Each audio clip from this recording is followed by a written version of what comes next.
In this Q&A, I'm going to answer the question how to learn sentences that don't translate into English well, specifically on forming a question. So let's go ahead and get started.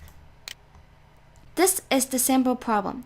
The original English statement is, "Can I call you later?" And the translation is, 我可以等一下打给你吗?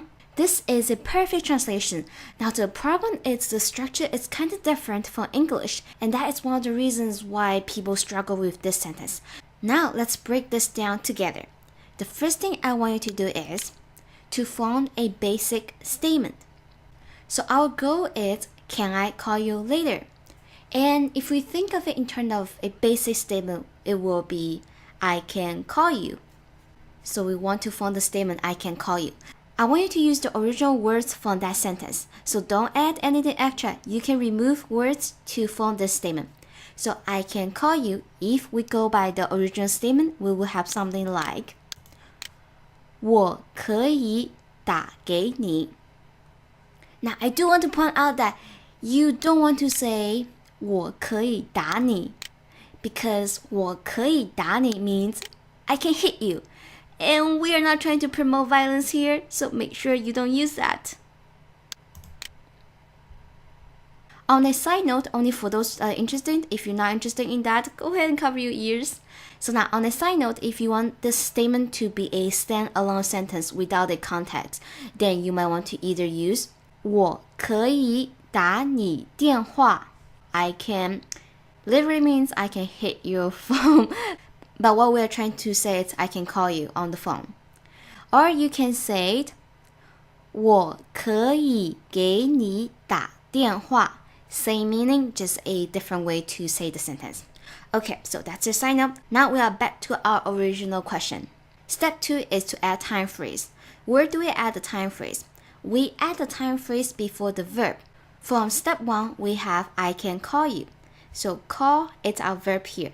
So we are going to go ahead and put our time phrase before that call, which is 打给.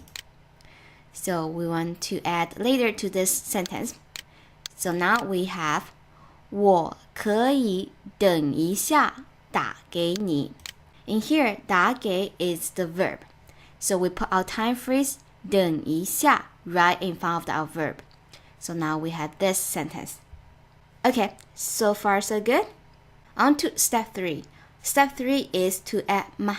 Ma is the fifth tone, so it's kind of like short and very light. What does adding ma do? Adding ma turns the statement into a question. If we think of it in the English perspective, ma is like turning I can to can I.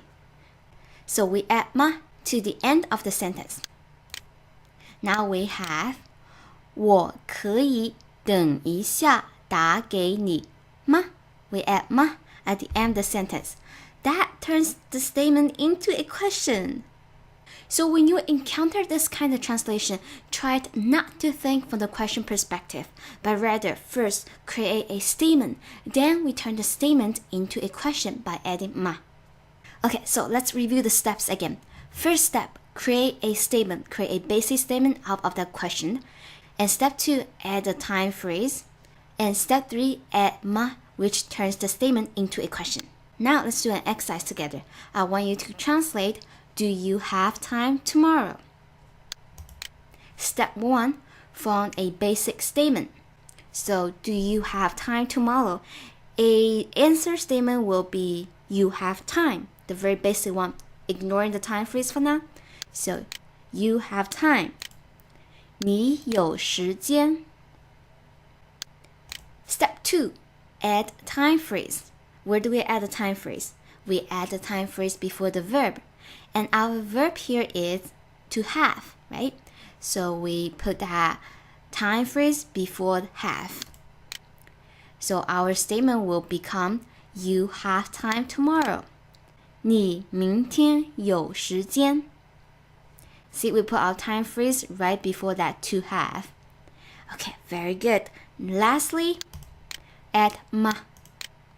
So now our statement will become our final statement, which is, do you have time tomorrow? 你明天有时间吗? ma at the end of the sentence. Now that statement is our question. If we think of it from the English perspective, it's that do you have time tomorrow? So do, it's like ma in here. That is all for this Q&A. Here are some additional questions that you can try out on your own. And if you have any questions, you can email me or you can leave it in the comment section below. Thank you so much for watching. I hope it was helpful. Bye!